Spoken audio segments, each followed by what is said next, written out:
Bonjour à tous. Eh bien, on démarre quand même. On est un petit peu victime de la grippe puisque notre réalisateur est tombé malade. On n'a pas pu être à l'heure. Mais tout de suite, nous sommes avec vous. Nous allons aujourd'hui, bien sûr, recevoir le directeur de l'ARS qui est déjà là, Patrice Richard, qui sera interrogé par Marie-France Gujot et moi-même. Plus tard, nous allons recevoir M. Verdol, Philippe Verdol, qui lance une souscription pour une association dont on parlera tout à l'heure. Et puis, on va recevoir aussi Célia Mimiette de la mairie de Bimao pour une manifestation qui débute ce soir. Et en fin d'édition, un artiste guadeloupéen un peu inconnu, Chéri Joe Louis, il sera avec nous. Voilà.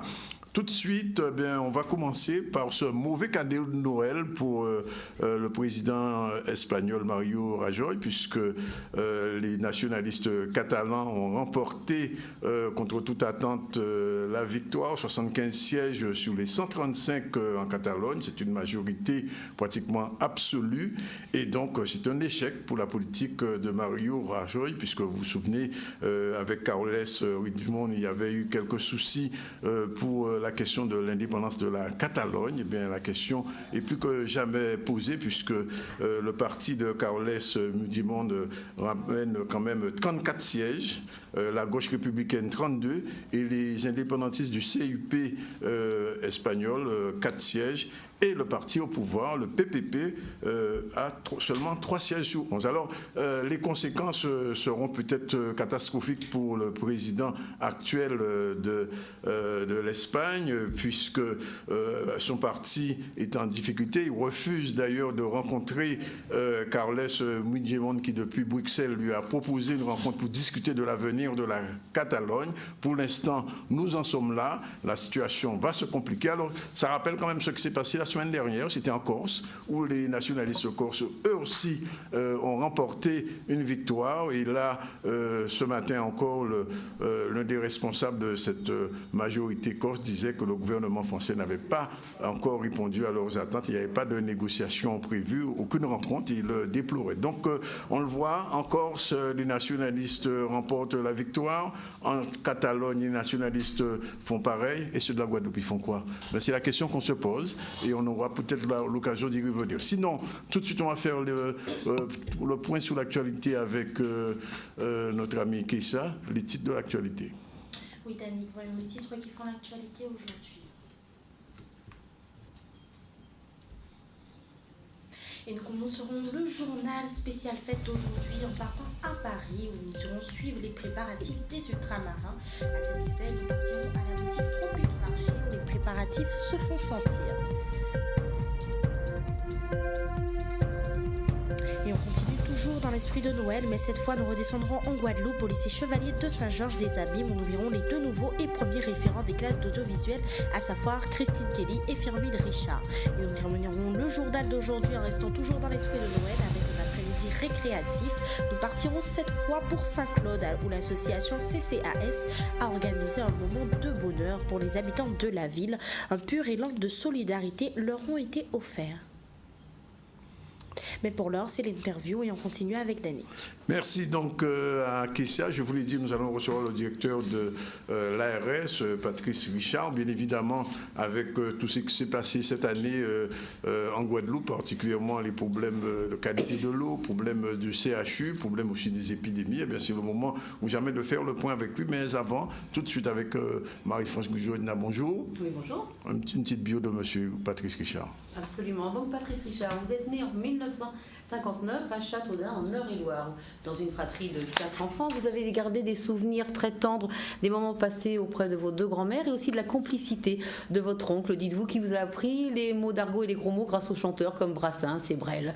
Quand vous étiez étudiant, vous étiez déjà très attiré par les voyages et l'ouverture sur d'autres cultures. Vous d'ailleurs, vous pensiez, vous ambitionniez d'aller travailler dans le milieu des affaires étrangères. Mais vous aviez aussi une attirance très particulière pour le milieu sanitaire et social. Et donc, vous décidez de passer le concours d'inspecteur à l'action sanitaire et sociale et vous le décrochez en 1984. Alors pour votre premier poste, on vous laisse le choix entre Évreux et Fort-de-France. Vous choisissez Fort-de-France, on comprendra pourquoi. Et pourtant, dites-vous, vous êtes dans une famille où il n'y a pas d'expat, plutôt sédentaire, mais vous rêvez. Vous rêvez effectivement de grands voyages. Donc vous arrivez en Martinique. Alors le premier choc, c'est le choc thermique, puisque l'hiver 84 est très froid. Et là-bas, donc vous adorez la chaleur, vous adorez aussi le zouk. Et puis surtout, vous avez un très bon relationnel, notamment avec vos collègues et tous les Martiniquais que vous allez rencontrer. Et puis vous allez également rencontrer celle qui va devenir votre épouse, qui est martiniquaise. Donc après la Martinique, 4 ans plus tard, vous allez rentrer et vous allez là vous installer à Niort. À Niort, où vous devenez inspecteur principal. Vous restez 3 ans et puis évidemment l'appel du large étant le plus fort, vous retournez en Nouvelle-Calédonie. Vous allez rester 6 ans. C'est le poste le plus long et vous allez trouver cette expérience extrêmement enrichissante. En 99, la Nouvelle-Calédonie change de statut. On vous propose de rester, mais vous souhaitez repartir parce que vous avez 3 enfants et pour leur éducation. En fait, vous choisissez l'Hexagone. Donc vous partez à Cahors dans le Lot en 99. Vous êtes directeur de la DAS. Cette année-là, en 99, la France connaît une terrible tempête et c'est pour vous aussi une épreuve parce que c'est une crise. Vous y resterez jusqu'en 2003. En 2003, vous venez pour la première fois en Guadeloupe et vous serez cette fois-ci directeur de la santé et du développement social jusqu'en 2007. On vous propose alors un poste de directeur des affaires sanitaires et sociales en Bourgogne. En 2010, vous devenez directeur de l'offre de soins de l'ARS en Aquitaine. Et en septembre 2013, vous revenez parmi nous comme directeur de l'ARS, poste que vous occupez encore aujourd'hui. Alors, vous souhaitiez, vous, associer voyage et santé, c'est plutôt réussi, mais quand on dit voyage, en fait, ce que vous aimez, vous, c'est surtout les relations avec les autres, c'est cette ouverture sur les cultures. Alors, vous adorez aussi la musique et vous dites de manière anecdotique que chaque matin, pour connaître votre humeur, il suffit d'écouter le type de musique que vous écoutez. Vous adorez aussi la gastronomie, les cuisines du monde. Et donc, vous aimez également... Alors, vous êtes un grand marcheur, vous aimez marcher, vous êtes aussi un grand jogger et vous dites que ça vous détend, et notamment en ce moment. C'est assez profitable. Votre meilleur souvenir, dites-vous, c'est la rencontre de votre épouse en Martinique, également la naissance de votre fille à Nouméa. Votre plus mauvais souvenir, le décès de vos 2 grands-mères. Chez vous, la qualité essentielle chez un homme, c'est la franchise et la transparence. On l'aura compris, le plus grand des défauts, c'est le mensonge. Et si vous aviez un seul objet à emmener dans vos bagages de l'autre bout de la planète, ce serait vos CD de musique. Merci. Voilà. Satisfait de ce portrait ou il manque quelque chose? Non, c'est tout à fait ça. C'est tout à fait ça. Bien, alors écoutez, on va rentrer tout de suite dans le vif du sujet parce qu'on n'a pas beaucoup de temps. Je sais que vous deviez partir plus tôt que prévu, mais enfin, on va essayer de faire le point. Alors, on va commencer par le plus compliqué. Comment se porte le CHU 3 semaines et demie après? Aujourd'hui, le CHU a quand même organisé l'ensemble des filières de soins. Vous savez qu'une partie du CHU a réouvert avec la Tour Nord. On a l'escrime pour l'accueil des urgences. Et le CHU a négocié des conventions avec la clinique des Eaux Claires, en particulier pour la chirurgie et la polyclinique pour la maternité, et en lien étroit avec le centre hospitalier de Basse-Terre pour la cardiologie. Donc on peut dire que les filières de soins sont fixées. En fait, on pense raisonnablement avec les expertises qu'on a aujourd'hui que courant janvier, la tour sud devrait pouvoir être réinvestie. Et la tour sud, c'est la grande tour de 9 étages.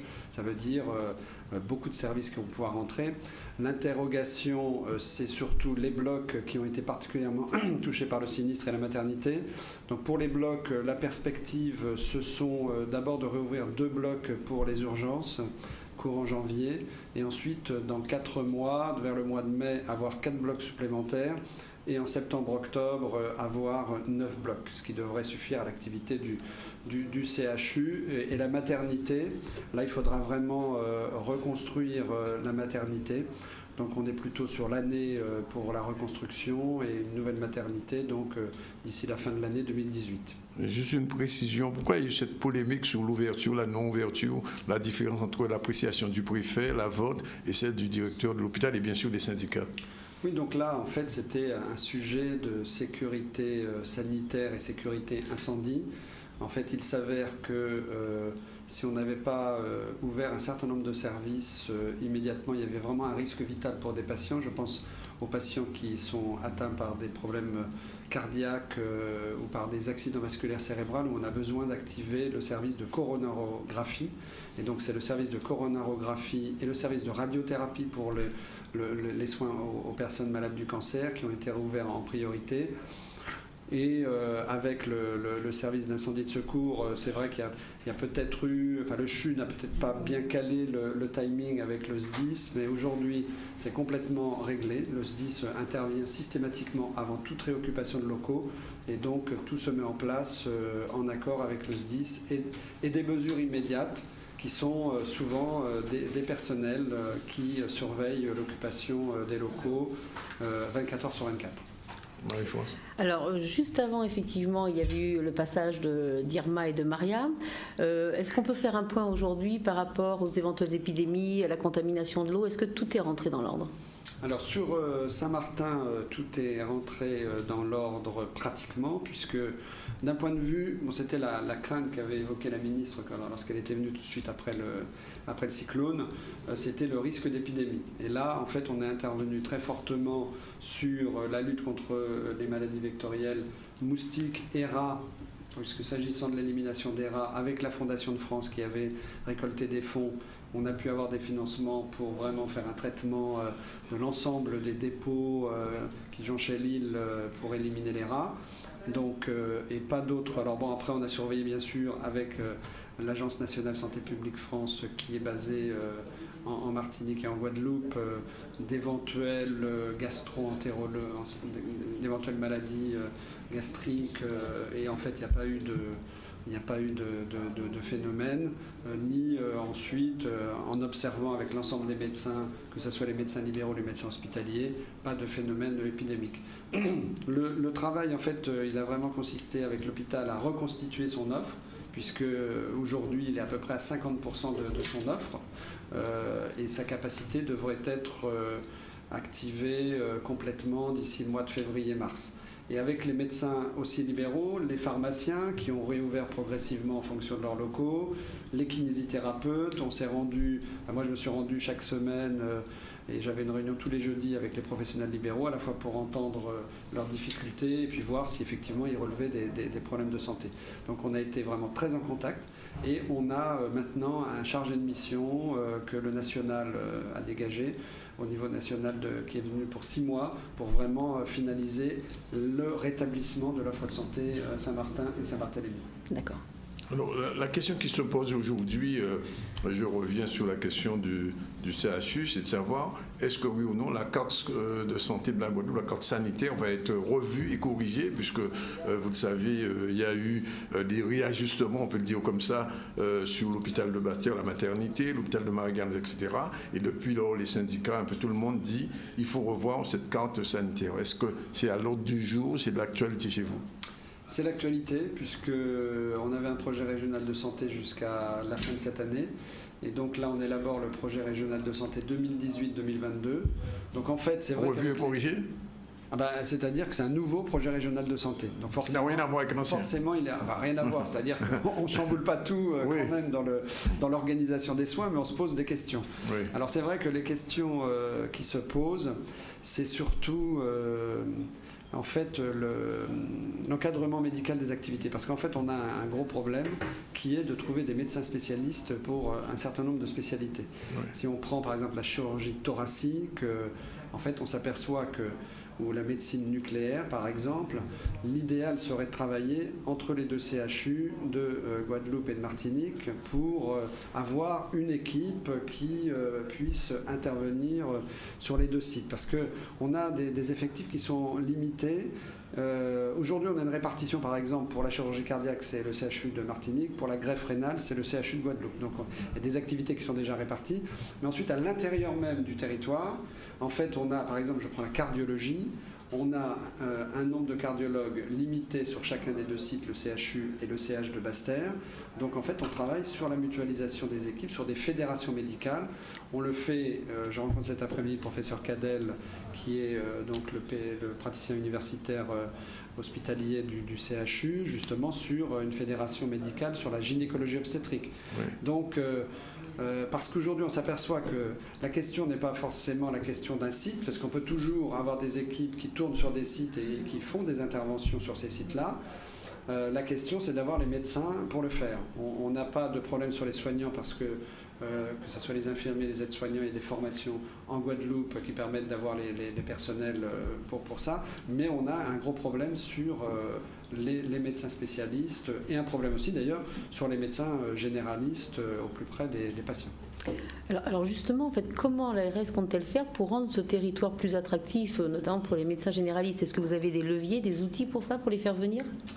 Alors, que ce soit pour les médecins généralistes ou les médecins spécialistes, déjà, ce qu'on voit chez les jeunes médecins, c'est le souci de leur vie privée, c'est-à-dire qu'ils veulent bien s'investir, mais ils ne veulent pas être comme le médecin de campagne qu'on décrivait il y a 30 ans, corvéable à merci, 24 heures sur 24. Hier, j'ai rencontré un médecin qui travaille sur les Saintes, il me disait, bon, bah, légitimement, ils se promènent dans la rue, les patients... Les médecins 24 heures sur 24. Est-ce que tu peux nous... J'ai ma soeur qui est malade, est-ce que tu peux venir? Enfin, donc en fait, les médecins ont besoin d'être dans des équipes. Et ça, que ça soit la médecine générale de terrain, et là, en fait, la réponse, c'est des maisons de santé pluriprofessionnelles pour être en équipe, plusieurs médecins, des infirmiers, des kinés. Et là, ça commence vraiment à prendre, puisqu'on a beaucoup de projets. On a déjà une maison de santé pluridisciplinaire au Lamentin qui fonctionne depuis assez longtemps, à Trois-Rivières, Port-Louis va ouvrir. On a 7-8 projets encore sur la table. Donc ça, c'est vraiment, ça va permettre de couvrir le territoire et de répondre à l'aspiration des professionnels de santé libéraux. Et puis sur l'hôpital, en fait, c'est aussi des équipes, c'est-à-dire que on a rencontré des difficultés, par exemple, à la maternité de Basse-Terre en fin 2016, parce qu'il ne restait plus qu'une seule gynécologue. Elle a dit, moi, si ça continue comme ça, je pars, et on aurait été obligé de fermer la maternité. Donc il a fallu qu'on fasse appel aux gynécologues du CHU pour venir aider la maternité de Basse-Terre. Et puis peut-être inversement, à certains moments, les médecins de Basse-Terre pourront peut-être aider ceux du CHU sur certaines disciplines. Donc eux, ce qu'ils veulent, les médecins, c'est effectivement une garantie sur la vie privée ensemble, oui. Voilà, à plusieurs, pour qu'effectivement ils puissent en même temps gérer une vie privée normale. Alors, autre question sensible ici, vous n'y êtes pas directement associé, mais enfin vous donnez votre avis, c'est ce qu'on appelle la bataille de l'eau. Alors, il y a la bataille de l'eau avec les politiques, ça c'est pas votre rayon, mais sur la qualité de l'eau, on a eu beaucoup de problèmes récemment, on peut le dire, dans les tuyaux, des matières fécales ici, autre part de l'eau qui n'était pas consommable pour des jeunes enfants, des écoles qui ont fermé. Comment on explique ça du point de vue de l'ARS, cette problématique de la qualité de l'eau? Alors, cette année, on a eu plus de problèmes de qualité d'eau liés aux ouragans, oui. Puisqu'effectivement, Maria a quand même généré des problèmes. Après des événements comme ça, on refait des prélèvements sur sur les captages, sur le robinet, enfin voilà. Et donc, c'est vrai qu'il y a eu, lié à ces événements climatiques, des résultats de non-conformité qui nous ont conduit à proposer au maire donc l'interdiction de consommation d'eau. Ensuite, c'est vrai que c'est souvent les événements climatiques et la turbidité, parce que dès qu'il y a des pluies, à certains endroits, en fait, l'eau devient jaune. Et c'est vrai que ça veut dire que les canalisations sont en mauvais état aussi, il faut le dire. Oui, ben c'est ça. De toute façon, tout le monde le sait. Les canalisations sont en mauvais état et doivent être renouvelées. Et donc, quand on aura renouvelé ces canalisations, je pense qu'effectivement, on aura des bons résultats. Mais globalement, on n'a pas non plus des non-conformités partout en Guadeloupe. C'est à certains points particuliers. Et immédiatement, nous, on travaille avec le producteur d'eau et le distributeur pour essayer de résoudre le problème. Le dernier événement sur la clinique des Eaux Claires, par exemple, il y avait un sujet avec l'usine de Boustique, oui, qui soudainement n'a plus produit assez d'eau. Et vu que la clinique des Eaux Claires elle est en fin de réseau, il n'y avait pas assez de pression. Et donc ça a généré des difficultés pour cet établissement de santé. Mais la volonté des distributeurs et des producteurs d'eau, c'est de servir en priorité les établissements de santé pour pas qu'il y ait de problème. Donc à chaque fois, c'est rétabli en priorité dans les établissements de santé. Alors pour les personnes handicapées, le gouvernement a fait une priorité en fait pour justement intégrer au mieux les personnes handicapées. Est-ce qu'en Guadeloupe, quand on voit notamment qu'il y a très peu d'handicapés dans nos entreprises, qu'il y a aussi même très peu d'accès pour les handicapés, est-ce qu'on est en retard? Qu'est-ce que l'ARS peut faire? Alors en fait, la politique du handicap, c'est vraiment une politique partagée avec le département, avec tous les aménageurs, parce qu'en fait c'est le problème de l'accessibilité, les transports, les logements. Donc on travaille bien sûr étroitement avec l'école, parce que la politique du gouvernement réaffirmée par le président, c'est vraiment l'inclusion scolaire, l'inclusion sociale, l'inclusion dans le travail. Donc c'est vraiment ce qu'on poursuit. Et donc ce qu'on développe, nous, agences de santé, c'est des services qui vont accompagner les personnes handicapées à l'école. Donc ça, c'est ce qu'on appelle les CESAD, les services de soins à domicile, mais qui interviennent à domicile et à l'école. Et on va aussi travailler avec les services pour les adultes handicapés, ce qu'on appelle des SAMSA, enfin qui sont des services pour les adultes handicapés qui interviennent à domicile. Et puis bien sûr, ce qu'on veut aussi, c'est développer l'aide par le travail. Donc il y a des établissements d'aide par le travail, ce qu'on appelle les ESAT,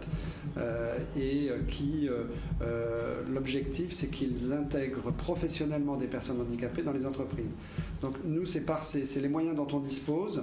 Mais après, c'est une politique interministérielle et donc il est prévu par la loi qu'il y ait un conseil départemental de l'autonomie que la présidente du département va mettre en place et qui sera l'occasion avec tous les acteurs de se réunir et de voir comment chacun dans son domaine ou ensemble pourra résoudre et améliorer la situation des personnes handicapées.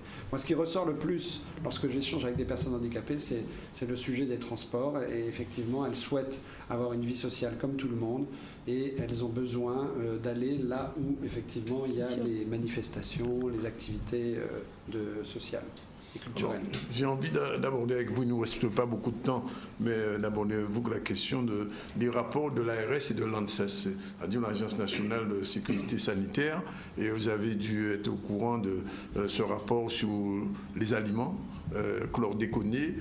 J'ai envie de poser la question de savoir, est-ce que l'ARS est suffisamment vigilante sur ces questions d'alimentation des jeunes, des personnes dans le sud Basse-Terre ou des régions qui ont été touchées par le chlordécone, et comment amener au moins la prévention? Alors, on est au 3e plan chlordécone, oui. Et nous, l'action prioritaire qu'on porte, puisqu'il y a différentes actions, notamment le contrôle des aliments, qui est fait par la direction de l'agriculture. Nous, en fait, on s'est concentré justement sur la prévention et l'éducation de la population sur les zones contaminées, avec un programme qui s'appelle JAFA, Jardins familiaux, qui est en place maintenant depuis... Alors, il s'est mis en place en fait vers 2006, donc ça fait quand même plus de 10 ans que ce programme fonctionne. Donc c'est une équipe qui est rattachée à l'Institut régional d'éducation pour la santé qui intervient sur les zones contaminées, qui rencontre les populations, qui explique qu'est-ce qu'on ne doit pas planter sur les sols contaminés, mais qu'est-ce qu'on peut faire. Et là, en fait, ce qu'on doit faire en 2018, c'est dans l'enceinte du centre hospitalier de Capesterre-Belle-Eau, donc au cœur des zones polluées, construire une maison JAFA, une maison jardins familiaux, avec un jardin qui sera cultivé avec des produits qu'on peut cultiver sur des sols contaminés, par exemple les pois, etc. Donc, et qui sera à la fois un jardin pédagogique, pas que pour les enfants, je veux dire, tout le monde pourra se rendre sur ce jardin pédagogique, mais dans cette maison JAFA où il y aura effectivement des conférences, des expositions pour sensibiliser la population. Mais l'équipe JAFA, bien sûr, continue à aller au-devant des populations sur toutes les zones contaminées pour passer l'information. Oui, alors il y a quelque temps, l'installation du cyclotron en Guadeloupe avait lancé une vaste polémique. Pouvez-vous me rappeler quelle était la position de l'ARS et nous faire un point aujourd'hui sur la situation, si le fameux cyclotron va être bientôt en activité? Nous, la position de l'ARS était celle du président de la République de l'époque, c'est-à-dire il avait donné son accord pour qu'il y ait un cyclotron en Martinique, un cyclotron en Guadeloupe. Et nous, au niveau de l'ARS et de l'État, on s'est engagé à financer le TEPSCAN, parce que le cyclotron il produit les isotopes, et le TEPSCAN, c'est lui qui fait l'imagerie des personnes concernées, qui sont des malades du cancer. Donc, et ce TEPSCAN, d'ailleurs, il était inscrit dans le plan cancer, c'est-à-dire qu'il faut qu'il y ait un TEPSCAN sur chaque territoire. Donc ça, c'était de toute façon prévu. Bon, ce qui n'était pas prévu, c'est qu'il y aurait un cyclotron sur chaque territoire. Mais d'après mes informations, l'ouverture devrait se faire au premier trimestre de l'année prochaine. Et donc, les malades du cancer ne seront plus obligés d'être évacués en métropole, mais auront effectivement la possibilité de faire leur imagerie ici en Guadeloupe, et c'est un progrès. Alors, c'est peut-être l'avant-dernière question, je laisserai la dernière à notre consoeur. est-ce que de votre point de vue, ce qui s'est passé au CHU de Pointe-à-Pitre va impacter sur la construction du nouveau CHU, je veux dire en termes financiers, en termes aussi d'infrastructures, parce que les syndicats s'étaient beaucoup plaints des coupes sombres, du nombre de lits qui avaient été restreints, etc. On a parlé du plan régional de santé, mais du point de vue financier, est-ce que les choses iront... je ne parle même pas de la construction, ça se règle au niveau du président de région et des architectes, du BTP, mais du point de vue de l'ARS, vous avez donné des recommandations particulières au ministre de la Santé quand il est passé ici? De toute façon, ce projet avait été arbitré en 2011. Oui. Donc il faut savoir que c'est un projet monumental... 600 millions au départ. 600 millions tout compris. Au départ. On dit 750 à l'arrivée. Je pense qu'il faudra tenir le budget. Enfin, c'est une volonté forte, je crois, du ministère du Budget et du ministère de la Santé, c'est qu'on tienne le budget. Là, en fait, disons que l'opération est bien conduite. Donc le CHU, c'est le maître d'ouvrage. La société ICAD, c'est l'assistant maître d'ouvrage, et un maître d'œuvre qui a des dizaines et des dizaines d'architectes qui travaillent sur le projet. Donc là, on en est au stade de l'appel d'offres. Ensuite... Qui va être revu, semble-t-il. L'appel d'offres, il y avait une réunion ce matin avec le préfet sur ce sujet suite à une réunion à l'initiative du président de région. Donc c'est des discussions qui sont en cours.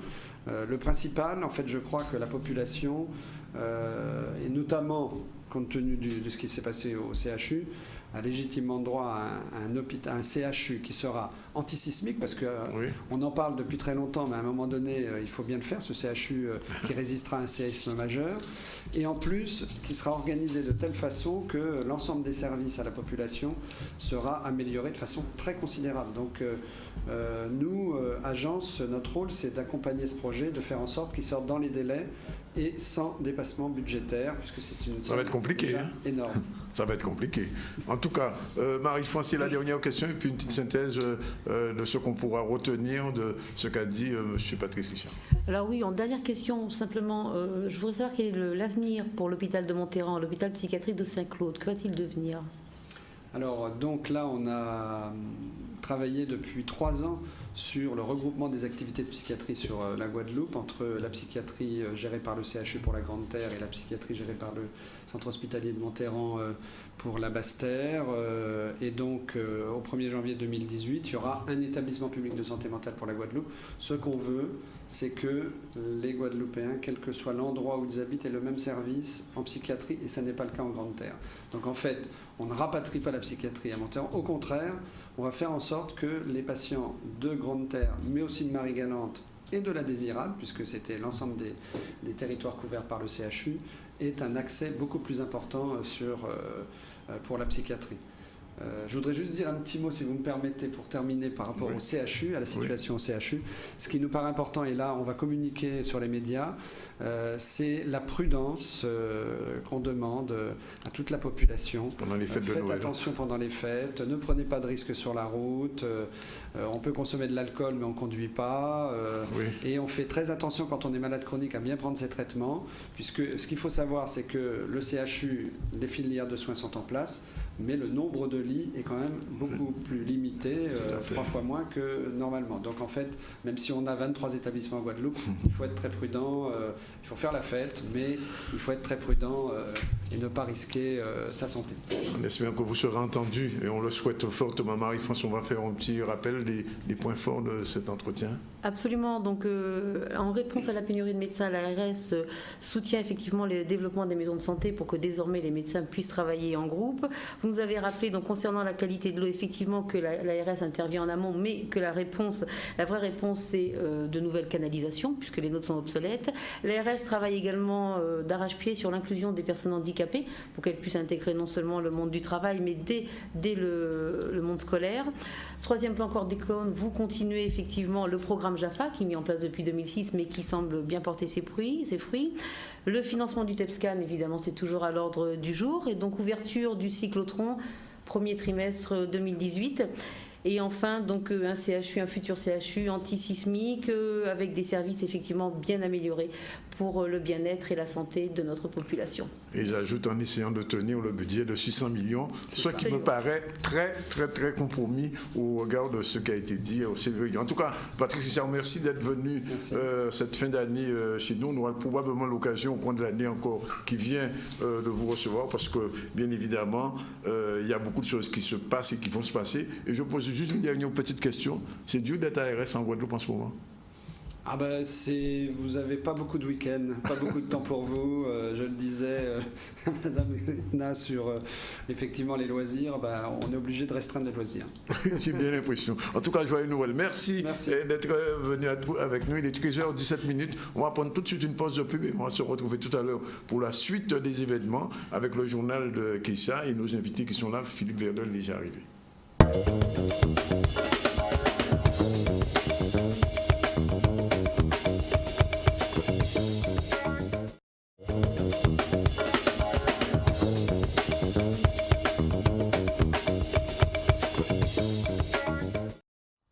Bonjour à tous, si vous prenez l'antenne avec nous en ce moment, vous êtes toujours dans le ZCL en direct de RHT et de C10FM. On a reçu tout à l'heure le directeur de l'ARS, on a beaucoup parlé du CHU, mais pas que. Tout à l'heure, on va recevoir Philippe Verdel, qui est universitaire, et on parlera de ce fameux rapport de l'ANSES sur l'exposition des consommateurs des Antilles au chlordécone, les résultats de ce qu'on appelle l'étude Canary. On va en parler dans un instant. Pour l'heure, on va revenir à l'actualité tout de suite avec Keïssa et développer le premier titre. CSG, la baisse du budget de l'ADOM, contrat aidé, autant de sujets que l'ancienne ministre des Outre-mer, Erika Barex, députée de la première circonscription de la Réunion, semble en désaccord avec la politique menée par le gouvernement d'Emmanuel Macron. Des images de Maurice Cessé. J'essaie d'être le plus objectif possible parce que je pense qu'on ne gagne rien à empêcher les choses de se faire, surtout quand c'est des choses positives. Enfin, quel est l'intérêt d'une politique qui défend l'ambition des territoires, l'équilibre, les familles, les gens qui vivent en Guyane, en Martinique, en Guadeloupe, à Mayotte, à La Réunion, à Saint-Pierre-et-Miquelon? Aucun intérêt. Nous, ce que l'on veut, ce que l'on souhaite, c'est que ça avance. Mais je constate de façon très objective d'abord que nous n'avons pas eu un bon budget cette année, que nous aurions pu engager les plans de convergence, puisque c'était une loi encore une fois votée à l'unanimité, donc voulue par tous les territoires, au-delà des appartenances politiques.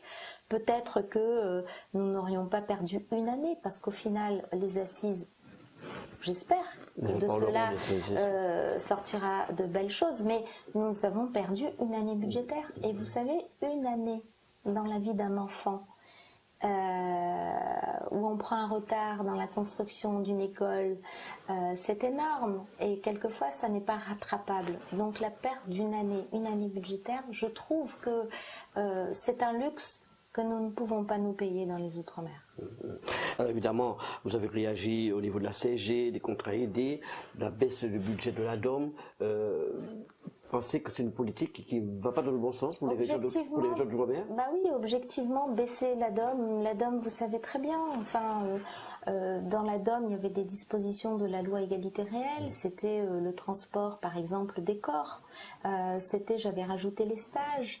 Vous savez que dans nos territoires, les jeunes gens, quand ils doivent valider leur formation, quelle qu'elle soit, diplômante, ils ont dans certains cas l'obligation de faire un stage. Nos entreprises sont petites, elles sont peu nombreuses, souvent en difficulté, on ne peut pas constamment les solliciter, quelquefois elles ne peuvent pas répondre à la demande avec la meilleure volonté du monde. Et donc faire des stages ailleurs que sur le territoire permet à ces jeunes gens de valider leur formation. Et diminuer les budgets de l'ADOM, ça n'est pas bon signe, ça n'est pas un signe positif que nous envoyons à ces jeunes gens qui ont une ambition. Donc l'ADOM, ça n'est pas bon. Les logements, vous savez qu'on a diminué la ligne budgétaire unique de 20 millions d'euros pour la construction et on a diminué d'autant pour la réhabilitation de logements. C'est la première fois depuis Jacques Chirac que ça se passait. Quand on sait à quel point nous avons besoin de logements sociaux sur nos territoires, je pense que ça n'était pas une bonne décision, ça n'est pas une bonne décision. Dans un contexte de vieillissement de la population où le marché de l'emploi est dominé par les seniors et où les jeunes quittent le territoire pour poursuivre leurs études ou encore afin de chercher leurs premiers emplois, deux problématiques essentielles se dessinent pour l'avenir des métiers en Guadeloupe, à savoir celle du renouvellement des effectifs et celle des conditions d'exercice des métiers. À cet effet, hier eut lieu à Basse-Terre une conférence autour du sujet, un marché de l'emploi dominé par les seniors. Des images de Maxime Morel. Sur la démographie en Guadeloupe, on a atteint à peu près en 2010 un sommet et on est en phase de légère diminution. Légère mais assez solide, et donc à l'horizon 2030 on estime qu'on devrait passer aux alentours de 370 000 habitants au lieu de 395 000. Ça peut varier un peu de plus ou moins 10 000 autour de cette tendance en fonction de l'attractivité de la Guadeloupe dans les années futures, mais la tendance est là. Et en termes de population active, on constate avec un petit peu de retard par rapport à la population totale, mais une diminution également de la population active à partir à peu près de 2015. Donc elle a déjà commencé très légèrement et puis elle va s'accroître jusqu'en 2022. En tout cas, c'est notre horizon de projection. On aura une baisse de la population active, surtout une baisse des jeunes et des personnes en âge médian, mais par contre un vieillissement de la population avec une augmentation encore des classes d'âge supérieures.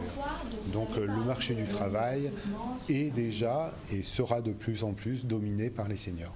Alors bien évidemment, notre population est en vieillissement, mais aussi en danger, puisque dans un rapport sorti récemment par l'ANSES, l'Agence nationale française de la sécurité alimentaire, on parle de l'exposition des consommateurs des Antilles, du chlordécone et des résultats de ce qu'on a appelé l'étude Canary. Pour ce faire, nous recevons en ce moment Philippe Verdol, qui véritablement prend son courage à deux mains par rapport à ça pour dénoncer un certain nombre de choses, puisqu'il est véritablement une campagne de communication. On l'a vu sur une autre antenne hier, il est avec nous et c'est tant mieux. Bonjour Philippe Verdol. Oui, bonjour Danick. Et merci d'être venu nous expliquer ce qui se passe réellement autour du chlordécone, pardon, et on peut dire de la surexposition des Guadeloupéens.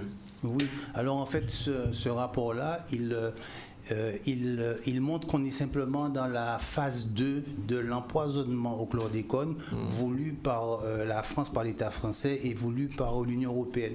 La première phase, c'était l'édiction des normes qui concernaient les produits tropicaux. Alors on sait que les lobbies de la banane, quand ils ont pris connaissance d'un rapport de l'INRA en 2006 qui disait que la banane était contaminée jusqu'à 17 microgrammes de chlordécone par kilo de matière fraîche et que la limite qui était fixée par l'Union européenne pour les pesticides interdits, c'était 10 microgrammes.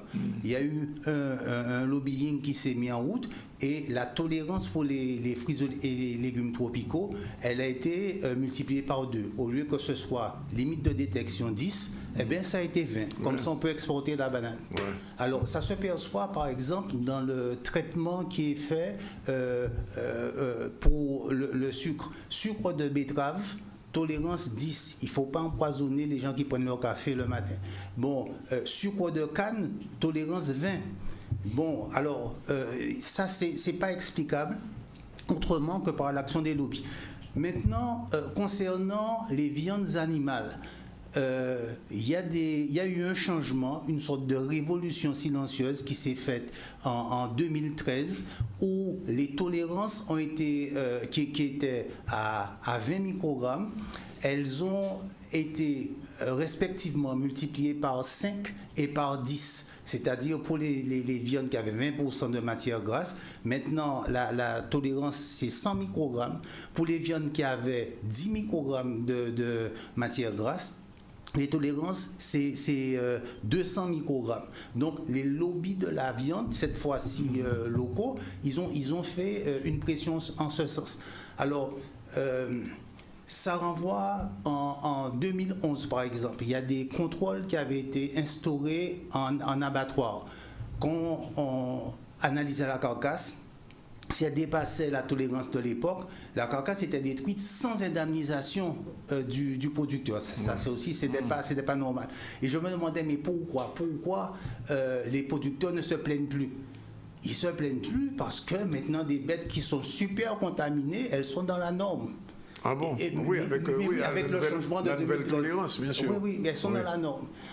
Et les Guadeloupéens consomment des viandes contaminées, c'est ça? De fait, oui, mais qui sont dans la norme maintenant, parce qu'il y a eu un changement officiel de tolérance en 2013. Alors,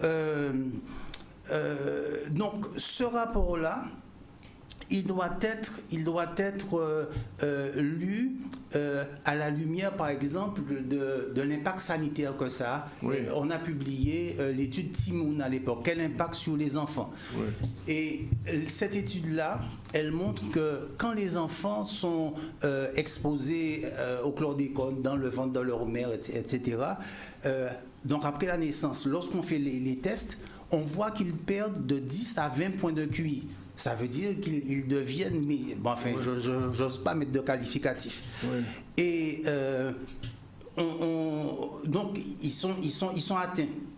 Alors, le rapport de l'ANSES, il montre aussi qu'il y a deux populations d'enfants en Guadeloupe. Il y a les enfants qui sont surexposés au chlordécone, qui habitent en zone contaminée, et les enfants, en gros, en Basse-Terre, et les enfants en zone non contaminée et qui, eux, ne sont pas surexposés. Bon, il n'y a pas le même phénomène en Martinique, par exemple, où tous les enfants sont surexposés en Martinique. Ah bon? Ouais. Alors, en Guadeloupe, ce que ça implique, c'est que les enfants malins qui n'auront pas les pertes de 10 à 20, ils viendront de la grande terre. Bien sûr. Vous pourrez regarder quelqu'un dans les yeux et puis vous dire, vous, c'est mon tel côté. Donc, on est embarqué dans ça. Et les autres enfants viendront de la basse terre, notamment du croissant bananier. Alors, quels sont, Philippe Verdol, que les gens nous comprennent bien, les produits les plus contaminants en ce moment? Alors, au départ, dans les premières études, c'était les légumes racines qui étaient mis en évidence. Bon. C'est-à-dire igname, malanga, pommes, patates, etc. Voilà. Et maintenant, ce rapport-là dit que ce sont les viandes qui sont les plus contaminantes. Mais avec les tolérances qu'on a mises, c'est normal. Mais il indique aussi un nouveau produit qui était jusqu'ici passé sous silence. Ce sont les œufs qui concentrent dans le jaune énormément de chlordécone. Alors potentiellement, c'est-à-dire une poule qui picore sur sol contaminé, elle va concentrer dans l'œuf qu'elle va pondre beaucoup de chlordécone. Certains de nos collègues à l'université des biologistes avaient pu présenter des résultats de recherche en montrant que si la tolérance elle est en principe, elle était de 20 microgrammes par kilo de matière fraîche. Dans le jaune d'œuf, on trouvait des poules qui pondaient des œufs avec un jaune contaminé à 1000 microgrammes. Donc, c'est une source de contamination qui est relevée par ce rapport-là, qui dit qu'il faut faire attention.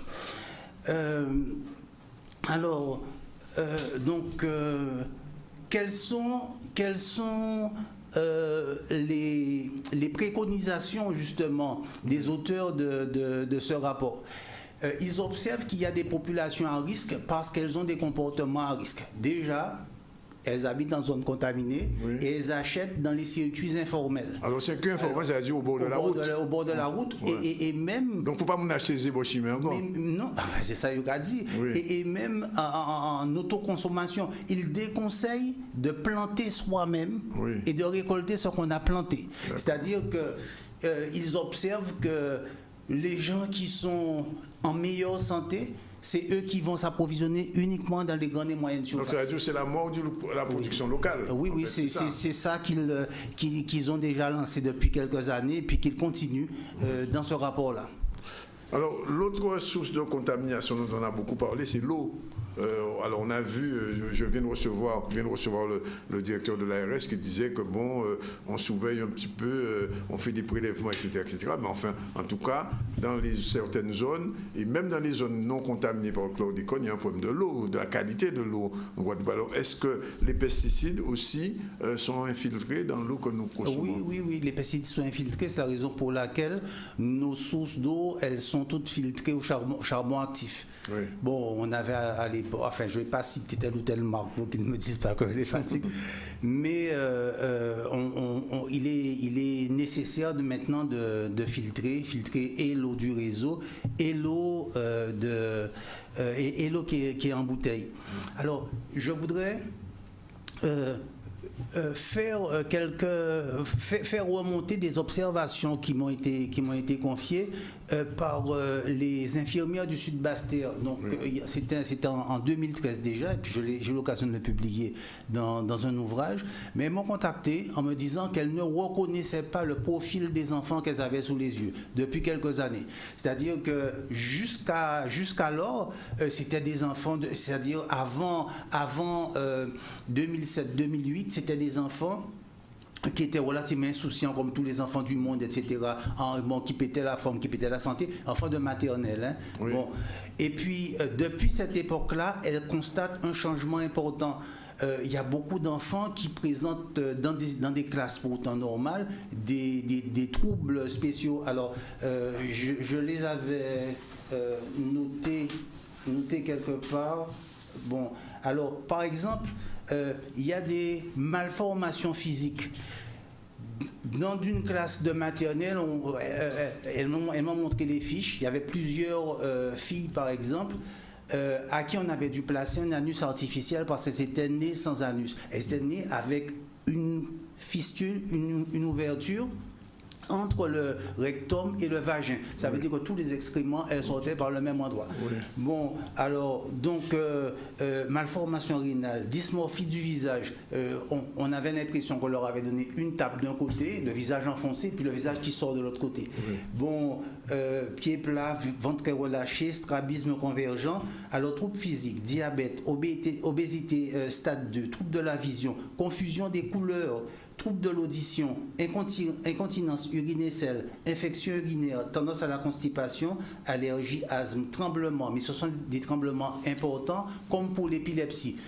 Qu'elle soignait d'ailleurs avec de la dépakine, le médicament qu'on donne aux épilepsies. Et la cause de toutes ces pathologies? Eh bien, c'est-à-dire que elles ont signalé, elles m'ont dit qu'en lisant l'étude Timoun, c'est-à-dire qui faisait état du caractère de perturbateur endocrinien du chlordécone, elles ont reconnu ces choses-là. Oui. Mais ce n'est pas encore étudié. Il y a des enfants, par exemple dans le Sud Basse-Terre, dans les écoles, qui ne savent pas s'ils sont une fille ou un garçon. Ils sont en maternelle, ils ne savent pas. Il y a des enfants qui ne connaissent pas la différence entre en haut, en bas, dessus, dessous, bon, etc. Avant, après, ils ne connaissent pas. Bon, etc. Enfin, je vais pas insister là-dessus. Et je voudrais croiser ça aussi avec une table ronde que j'avais organisée au mois d'octobre, en invitant des médecins et notamment des pédiatres. Et il y a une pédiatre spécialiste d'endocrinologie qui nous indique qu'en Guadeloupe maintenant, il y a beaucoup de puberté très précoce. Oui. Je lui demande très précoce, c'est quel âge pour les petites filles? Elle me dit dès 3 ans. C'est-à-dire que dès 3 ans, la petite fille peut tomber enceinte. Avec des difficultés dont elle me fait part, des pères qui la contactent, qui disent que lorsqu'ils font la toilette de leur enfant, ils sont gênés de voir que tout le pubis est déjà plein de poils. Oui. 3 ans. L'enfant a 3 ans. Oui. Bon, voilà. Oui. Et puis ça pose un problème social aussi, parce que dans des régions qui connaissent des phénomènes comparables, les régions viticoles qui utilisent beaucoup de perturbateurs endocriniens, beaucoup de pesticides, il y a des pubertés précoces, et donc il y a des hommes qui disent de les excuser, ils ne savaient pas qu'elle avait 8 ans, qu'elle avait 9 ans. Bien sûr, bon, qu'ils en abusent, quoi. Oui, voilà. Alors, Philippe Verdol, dernier sujet que je voulais voir avec vous, c'est que vous avez lancé avec l'association Vie Santé un appel au financement participatif. Pourquoi ? Oui, parce que nous refusons cette fatalité d'un empoisonnement continuel de notre population par l'État français et par l'Union européenne. Et nous avons pris contact avec un cabinet d'avocats pour demander justement la fin de ces dérogations. Ce sont des choses qui coûtent très cher parce qu'ils devraient intervenir ici en France, en Europe. Et nous avons lancé une demande de financement participatif pour 20 000 euros. Voilà, donc nous demandons à toute la population guadeloupéenne de bien vouloir contribuer pour que cette situation soit résolue, soit résolue, et qu'on n'ait plus de résidus de pesticides dans notre alimentation. Alors, il y a un lien pour la collecte de l'argent, c'est... Oui, alors il faut aller sur un lien qui s'appelle, un site qui s'appelle KissKissBankBank, KI2S, et banque, BANK. Quand vous arrivez dessus, vous tapez chlordécone et puis vous avez la possibilité de faire don. Alors, voilà. Une fois que cet argent sera recueilli, qu'est-ce qui va se passer? C'est la dernière question, Philippe. Alors, qu'est-ce qui va se passer? La démarche, le recours en justice sera engagé et ce qui va impliquer une reconception de notre agriculture, j'espère, à terme. Si on ne doit pas exposer la population, il faut que les produits soient sains et il faut reconcevoir tout ça. Mais écoutez, merci Philippe Verdol d'être venu en direct nous dire tout ça. Et on prend moi avec vous d'ici quelques semaines pour faire le point sur l'association Envie Santé et cette plateforme, ce financement participatif, savoir est-ce que les Guadeloupéens qui répondent, on a dit tout le monde qui regarde nous, c'est une question de santé qui est importante pour les Guadeloupéens. Donc faites le geste, ça vient d'acheter champagne Noël pour Noël, toute qualité butin, mais santé en nous sont fondamentales. Donc je rappelle le nom du site, je suppose que Nathan va le faire aussi défiler sur l'écran. www.kisskiss, KI2S, banque, on la banque, mais ça avec un K.com. Et là, vous allez et vous cliquez dessus, la partie chlordécone. À ce moment-là, vous pouvez souscrire et aider Philippe Verdol et l'association Envie Santé à justement santé un outil moins plus bel ballon. Voilà. Oui, merci Danick, Philippe, merci de m'avoir donné la possibilité de présenter ça. Pas ni bon problème, nous là pour ça. Il est 13h45, on prend une pause de publicité. Nathan, non, on continue avec le journal et on va parler de diététique en fait, ce 5e sujet. Diététique et fête, comment bien marier ces deux mots durant la période festive que nous entamons, comment résister à nos bons plats traditionnels ou encore une fois au foie gras que nous aimons tant. Il n'est pas toujours facile de maintenir son régime durant les fêtes, c'est pourquoi nous partons de ce pas à Bémao, non loin d'ici.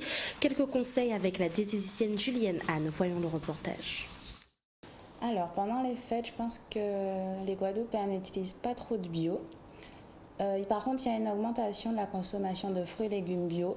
Après, il ne faut pas oublier que tout ce qui est viande, poisson bio, ça reste assez coûteux et tout le monde n'est pas encore prêt à investir à ce niveau-là. Et le problème aussi, c'est qu'en Guadeloupe, on n'a pas assez de producteurs locaux pour les fruits et légumes bio. Donc souvent, c'est plus cher aussi parce que ça vient de métropole en fait. Il faut savoir que les fêtes chez nous, c'est sacré. Donc il n'y aura pas de... On ne va pas se restreindre en fait. C'est-à-dire que ça fait partie de notre culture. Donc c'est pas possible. Après, si j'ai des conseils à donner, c'est-à-dire qu'on mange, on se fait plaisir, on mange comme tout le monde. Il faut savoir que l'équilibre alimentaire ne se fait pas sur une journée. Donc il faut savoir aussi qu'un repas de Noël, ça équivaut à peu près à 2 à 3 000 calories. Ça fait 2 menus Big Mac maxi. Donc ça veut dire que c'est comme si on allait 2 fois au McDo. Donc je pense qu'il y a plein de gens qui vont souvent au McDo. Donc c'est pas en mangeant juste une fois un gros repas où on se fait plaisir, où c'est chaleureux, on est avec la famille. Pour moi, il n'y a pas de raison de se priver le jour de Noël. C'est juste qu'il faut faire attention à l'alcool. Parce que l'alcool, c'est ce qui va nous faire stocker. C'est juste le foie gras, voilà. Consommer en excès, c'est sûr que ce ne sera pas conseillé. Mais si on sait rester raisonnable, tout est une question de quantité et de pouvoir gérer. Dès qu'on va à l'excès, ça ne va pas. Alors, avant les fêtes, donc déjà, on commence sa matinée par un verre d'eau tiède citronnée. Un petit déjeuner équilibré avec un peu de protéines, c'est-à-dire, par exemple, une tranche de pain complet avec un œuf ou avec un peu de jambon et un fruit. On peut prendre aussi des graines, c'est-à-dire des amandes, des noix, Oui, des noisettes, des choses comme ça. Le midi, toujours manger un peu de légumes, un peu de féculents, sa viande ou son poisson. On ne supprime pas les féculents. Ça, c'est une idée reçue. Les féculents, ça ne fait pas grossir. Au contraire, on en a besoin pour être rassasié sur le long terme. Par contre, le soir, on peut manger plus léger. C'est-à-dire, on peut faire une soupe, manger des légumes, faire une bonne salade, etc. Comme ça, on allège un petit peu déjà les repas. Donc ensuite, le jour de Noël, on mange normalement, comme tout le monde. Il faut juste faire attention à tout ce qui est alcool, comme on a dit. C'est l'excès qui nuit en tout. On peut boire une coupe, un verre de vin, etc. Mais il ne faut pas excéder. Après, on peut boire une infusion. Après le repas, ça va aider à mieux digérer. Et le lendemain, si on peut faire une petite balade ou même aller à la mer, marcher dans l'eau, ça fera toujours du bien. Et boire beaucoup d'eau, ça c'est vraiment la recommandation ultime. Ça va permettre vraiment d'éliminer tout ce qui est toxines, etc., de privilégier après tout ce qui est légumes verts, qui va permettre de drainer, de se détoxifier. Voilà, mais c'est pas la peine d'avoir peur. Voilà, il est 13h49. On va sûrement déborder un petit peu aujourd'hui parce que, je vous l'ai dit, nous avons débuté en retard parce que deux de nos réalisateurs sont tombés malades, ils ont attrapé la grippe, ce sont des choses qui arrivent. Et on a eu l'opportunité de faire venir notre. Bon, voilà, on va recevoir Madame Célia Hachi-Mimiette, qui est responsable culturelle de la mairie de Bimao. Et on l'a fait venir parce que quelque chose de nouveau vient de tomber, on va dire, sur Bimao, c'est les balades de Noël. Qu'est-ce que c'est exactement? Les balades de Noël, en fait, comme le nom l'indique, ce sont des balades autour du chanter Noël. C'est chanter Noël autrement, c'est chanter Noël traditionnel, mais chanté sous plusieurs formes. C'est-à-dire? Ce soir, on aura du chanter Noël autour du gros cas. Ça, c'est traditionnel. Ça se passe traditionnel. où? Ça se passe à la rue principale du bourg de Bimao, au cœur de la ville même, à l'allée centrale, dans la rue centrale. Et donc là, le public aura le loisir donc, de découvrir deux groupes. Il y aura deux groupes, puisque c'est la première, donc il a fallu... les sélections étaient un petit peu difficiles, puisque beaucoup de groupes étaient déjà pris. Oui. Donc nous aurons deux groupes dans la rue principale, à la rue de la République. Et sur la place Frédéric Trinqueur, en face de la mairie, il y aura donc un podium sur lequel il y aura... Carole Venutolo, donc c'est du chant lyrique. Mais en même temps, les deux sont... C'est une balade, en fait, à l'instar de ce qui s'est fait... On va passer de l'un à l'autre, c'est ça? Absolument, à l'instar de ce qui s'est produit au mois de juin autour de la musique, de la fête de la musique. Je pense que vous en avez eu écho. Bien sûr. À l'instar de cette manifestation-là, tout au long de la rue de la République, donc nous aurons des possibilités. Et on arrive donc, je disais, à la place des Trinqueurs, où il y aura Carole Venutolo et accompagnée de M. Lesdel. On aura aussi qui pègue et un groupe de jeunes femmes qui chantent du gospel. Donc c'est chanter Noël en gospel, enfin sous gospel, enfin sous musique gospel, chanter Noël sous musique lyrique oui, et gros cas traditionnel. Et il y aura aussi le groupe Cristal de Labé, qui est un groupe de Bimao, qui va chanter qui va faire le chanter Noël traditionnel, comme on a l'habitude de le voir. Ça veut dire que Bimao veut un peu rénover le chanter Noël, c'est ça? C'est-à-dire que non, ça reste typique, ça reste traditionnel. Cependant, notre slogan, le slogan de Madame le maire, de notre mandature en tout cas, c'est innover pour durer. Nous voulons continuer à proposer à la population des manifestations intéressantes, mais en tout cas sous un autre angle. Ça reste notre culture, ça reste notre patrimoine, et le chanter Noël. Cependant, on va pouvoir le chanter autrement ce soir. Et la spécificité aussi de cette manifestation ce soir, c'est qu'elle a un aspect économique, puisqu'en fait on veut aussi favoriser la vente de produits locaux par nos donc il y a des stands? Absolument, les boutiques seront ouvertes. Les restaurants de la rue principale, il y en a deux, vont pouvoir offrir une nourriture typiquement Noël traditionnelle, avec le riz Mais attention, le directeur de l'ARS qui était là disait pas de consommation d'alcool exagérée pendant les fêtes. Vous savez pourquoi on n'a plus d'urgence comme il y a un an? Absolument, c'est vrai qu'il n'est pas très conseillé d'avoir un accident ou... ces jours-ci, il faut... Ces jours-ci. Mais on ne va pas coucher. Non, mais de toute façon, on ne parle pas d'alcool, on parle de nourriture. De nourriture, mais enfin, on ne peut pas manger sans. C'est vrai que Noël, c'est bien, nous avons prendre un petit poche en nous, nous avons prendre chaud en nous, mais si on prend la route, on ne peut pas prendre la route. D'accord. Donc Donc ça sauf c'est si clair.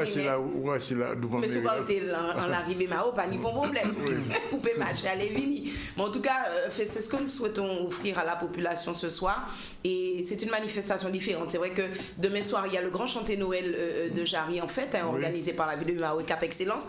Mais ça, c'est tout un tout autre esprit. C'est chanter Noël autrement. Il y aura du gospel, chant Noël, il y aura du chant lyrique avec Caro Venitolo, il y aura du gros cas traditionnel avec le chanter Noël traditionnel avec un groupe de gros cas dont j'ai oublié le nom. En tout cas, il y aura Cristal de l'Abeille, il y aura le Berceau de Moïse, c'est un groupe de Bémao, mais qui joue du gros cas, donc ça sera chanter Noël avec gros cas. Mais en tout cas, plusieurs styles de chanter Noël. Et ça démarre à quelle heure? Ça commence à partir de 18h. Donc, dès 18h, vous pouvez envahir, la population peut envahir les rues de Bémao. Jusqu'à demain matin? Non, pas jusqu'à demain matin, jusqu'à 21h30, 22h. Bon? Oui, puisqu'il y a comme un grand final, je vous ai dit, sur la place des Trinqueurs avec Madame Venutolo, accompagnée de Monsieur Lesdel, et Cristal de l'Abeille et un autre groupe.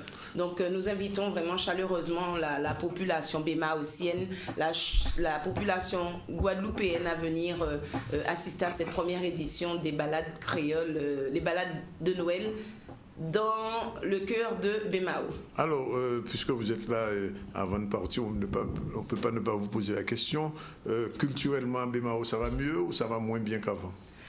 En tant qu'adjointe à la culture de la ville de Bémao, je dirais que la culture se porte très bien. Oui. Bémao continue, on a depuis tantôt prôné la démocratisation de la culture.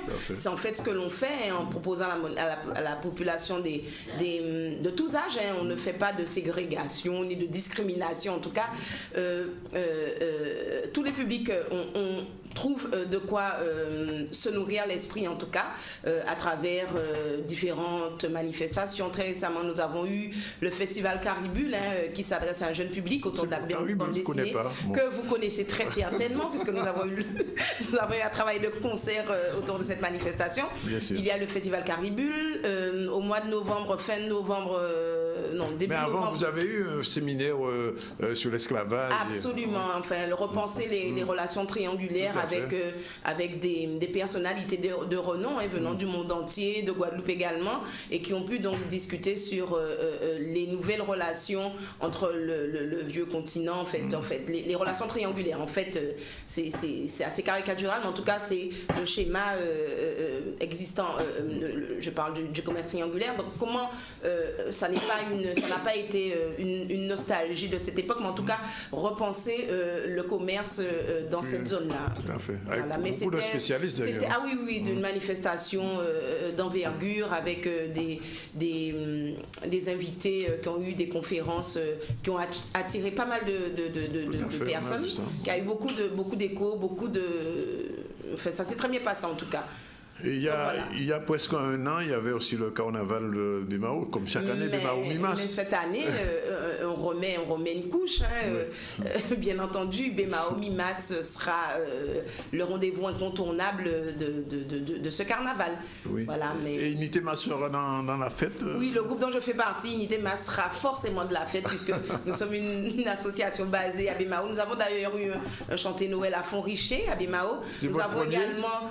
C'est notre premier. On n'a pas Unité Mas, c'est un groupe à peau, donc on est plutôt carnaval, mais on voit que, moi j'attire quand même l'attention, il ne faut pas tout mélanger. C'est pour cela que quand nous, le CEPSI, parce que nous travaillons, nous sommes dans un quartier dit sensible, dans lequel en tout cas on n'a eu aucune difficulté jusque-là, mais nous travaillons avec des associations comme celle du CEPSI, avec laquelle l'association a eu à travailler, mais en tout cas...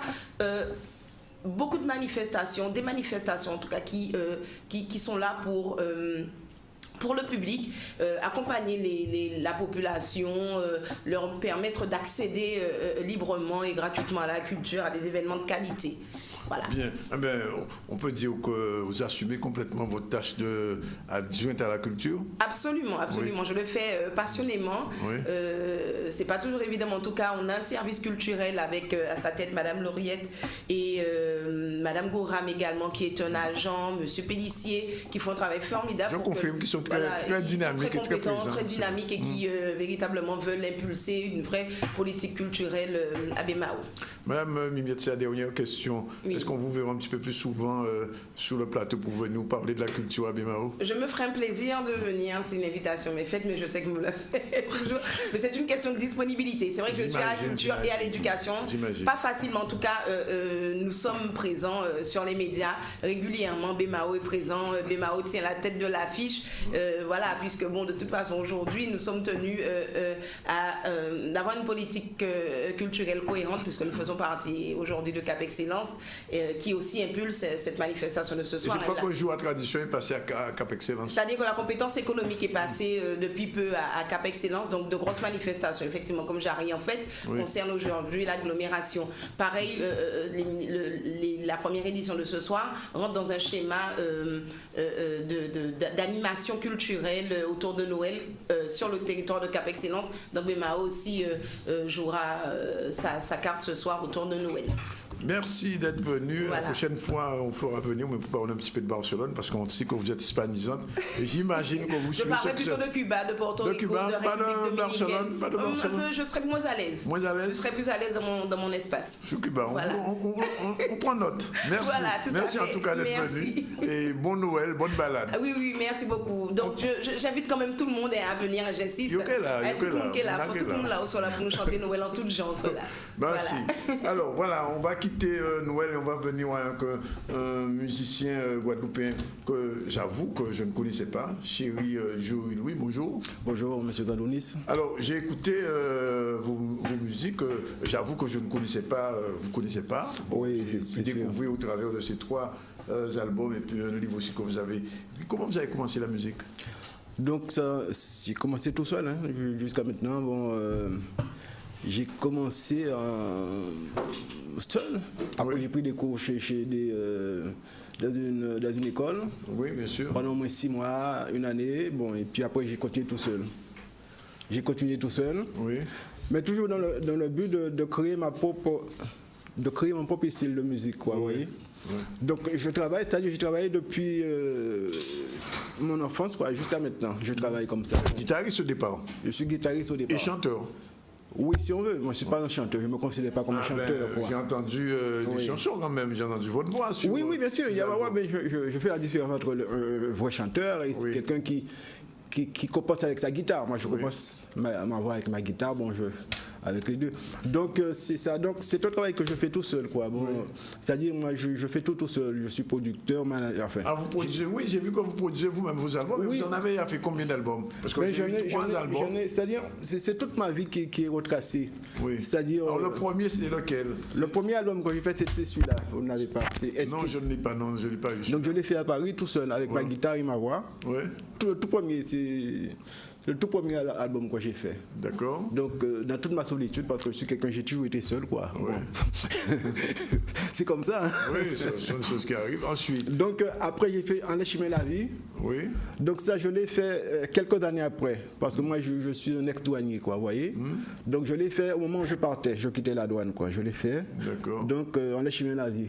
D'accord. Donc, et ça, je fais ça avec mon appareil. C'est-à-dire, j'ai un petit home studio. Oui. Mais c'est un appareil qui me permet de faire mes CD tout seul. Ah, donc je comprends, vous êtes vraiment du producteur à l'enregistrement. Chez moi, je fais tout chez moi, quoi. Oui. Avec mon fils à côté de moi, mon épouse, quoi. Bon, c'est vraiment fait à la maison, comme on dit. Vous êtes un homme orchestre, en fait.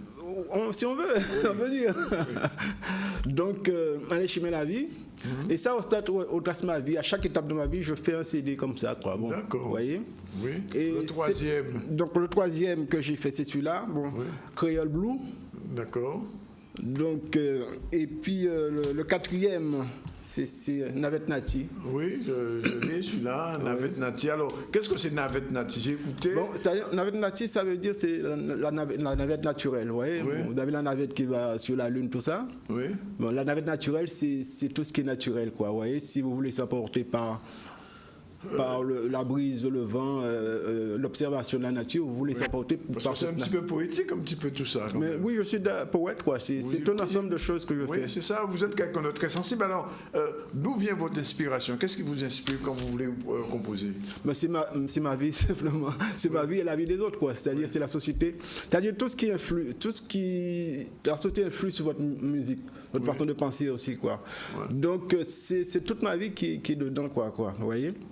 Et vous êtes plus, je vois que vous n'êtes pas tellement dans le zouk, vous êtes plutôt vers du blues, une espèce de blues guadeloupéen. Oui. Qu'est-ce qui vous a inspiré? Vous avez des chanteurs? Parce que je vois votre nom, Chéri Joe Louis, ça sonne comme un nom américain. Oui, c'est-à-dire mon vrai nom c'est Chéri Joël Louis. Donc il n'y a pas beaucoup de différence, quoi. Ah, Chéri Joe Louis. Chéri Joël Louis, mon vrai nom. D'accord. Chéri Joël Louis. Donc j'ai fait un peu Chéri Joe Louis comme ça. Mais vous aimez le blues? Vous aimez le blues? Oui, j'aime le blues, le rhythm and blues. J'ai écouté beaucoup de blues. Parce que j'étais tout petit. J'ai vu une première fois à la télé Johnny Hooker. Oui, j'imagine, j'ai pensé à lui. Oui. Et ça m'a touché. J'ai vu un homme avec une seule guitare, avec une voix extraordinaire. Dégager une telle force aussi. Oui. Rien qu'avec une guitare, et ça m'a touché jusqu'à maintenant d'ailleurs. Bon. Alors, est-ce que vous faites, chez Joulou, est-ce que vous faites des concerts ou bien des prestations? Comment vous fonctionnez en dehors des CD? Bon, c'est-à-dire quand on me donne l'occasion, c'est-à-dire je ne suis pas très connu parce que c'est le zouk qui mène ici. C'est bien pour ça que je vous ai fait venir, c'est vous faire connaître un peu. Justement, c'est ça. Donc c'est le zouk qui mène. Donc ça m'est arrivé de faire une petite prestation comme ça, mais c'était plutôt frustrant pour moi, vous voyez. Oui. Donc, alors, si quelqu'un qui vous regarde là maintenant, c'est dommage, j'ai pas pensé à vous dire de venir avec votre guitare, vous aurez fait interpréter un morceau, mais si quelqu'un qui vous écoute aujourd'hui voudrait une prestation de vous, comment ça se passe? Eh bien, il m'appelle, quoi, et puis il m'appelle, ça, vous avez mon téléphone, vous avez tout. Vous pouvez le dire. C'est mon portable, c'est le 06 90 67 80, et le fixe, c'est 05 90 85 41 75. Alors, votre répertoire, pour que les gens connaissent bien, c'est, j'ai dit que vous êtes un petit peu blues, quoi d'autre? Oui, blues, un peu blues, Caraïbes aussi, il y a un mélange de Caraïbes. Blues Caraïbes, rock à peu près, c'est des balades aussi, des balades blues, quoi. Ouais. Mais toujours en créole.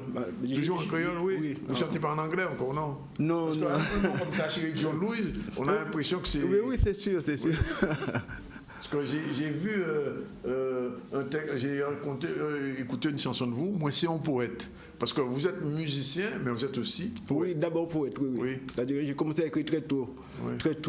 C'est-à-dire, comme je vous dis, j'ai toujours mené une vie de solitaire, je le répète. Donc, et tout ce qui était mon ami, c'était l'écriture et la musique. Et la musique. Et jusqu'à maintenant d'ailleurs. Et je travaille comme ça. Bon, je ne suis pas connu, mais c'est un truc que je travaille tout le temps. Parce que j'en ai besoin. C'est une façon d'exprimer vos sentiments. Oui. Sur le pays, sur vos réflexions. Et sur mon pays aussi, parce que moi je suis un vrai Guadeloupéen, comme on dit. Bon, je n'ai pas dit ça, je suis un Guadeloupéen. J'ai vu un titre qui m'a interpellé, Et ma fille. C'était pour qui ce morceau? Oui, Et ma fille, j'ai fait ça sur les filles qui sont dans les pays de guerre. Qui jouent avec le feu, avec les grenades dans le savoir, quoi. Donc c'est un jeu dangereux, quoi. Bon, je n'ai pas le texte vraiment en tête. Oui. Et donc, non, mais ça aurait été bien. Je pense qu'il va falloir peut-être qu'un jour qu'on fasse venir avec votre guitare. Je suis entièrement d'accord. Et pour nous interpréter quelques morceaux. Comme ça, les téléspectateurs pourront juger place. Donc, on va prendre rendez-vous au début de l'année. D'accord. Et on va vous faire revenir, et cette fois-ci avec votre guitare, pour nous jouer en direct. 2 ou 3 morceaux. Mais c'est ce que je veux faire, oui. Que les gens connaissent un peu mieux votre musique, et puis comme ça ils pourront juger de votre musique et éventuellement pouvoir se procurer vos albums qui sont quand même vendus chez vous. Chez moi, tout est dans la maison. Tout est chez vous? À la maison, chez Monsieur Louis. Vous habitez où? Du Gazon, village fleuri. Bon, ben écoutez, Monsieur Louis, content de vous connaître. Je rappelle, j'ai eu ces 3 CD, celui-là simplement, Et ma fille, c'est le dernier, Navette Nati, c'est le dernier. Le dernier, c'est celui-là, c'est simplement. Je vous laisse aussi ici. Oui. Je vous laisse aussi. Oui, bien sûr. Donc, simplement, voilà. Ah, vous l'avez. Donc, ce que vous n'avez pas, vous avez Timafi, Navet Nati. Et Navet Nati. En Echimène, vous n'avez pas. Non, je n'avais pas le premier. Mais je vous laisse les deux là. Oui. Bien sûr, je vais les récupérer. Voilà, bien, il est pratiquement 14h07. Nous avons débordé de 7 minutes, mais on vous a expliqué qu'on n'avait que petits soucis techniques au début. Ça y est, c'est réglé. On vous remercie d'être avec nous depuis le début de la semaine. On souhaite à tous les gens qui nous regardent un joyeux Noël, puisque Noël, c'est week-end-là, ça est parti. Alors, vous avez entendu le directeur de l'ARS a dit, essayez pas rouler vite, pas faire accident, pas tirer coup de fusil à rien, parce que si on blessé aujourd'hui là, demain ou après-demain, ça s'éteint qu'ils prennent l'eau mal, parce que l'hôpital là, il n'est pas en forme actuellement, je sais ça, tout le monde tente que c'est CHU là. Donc, levez le pied sur l'accélérateur, monde qui a moto, mettez casse azote, et pas fait point accident, de manière à ce que nous l'a passé bien. D'ailleurs, je sais que la préfecture a dit ça, on l'a bloqué à 6 terrains là, qu'à veiller. Donc, qui joue de là, qui demain, qui après-demain, merci. Il est 14h08. On va se revoir à partir de mardi, puisque le lundi, nous payons là. Et on sera avec vous jusqu'à la fin de la semaine, avant le prochain réveillon. Voilà, c'était le ZCL de cette semaine. Merci et à mardi.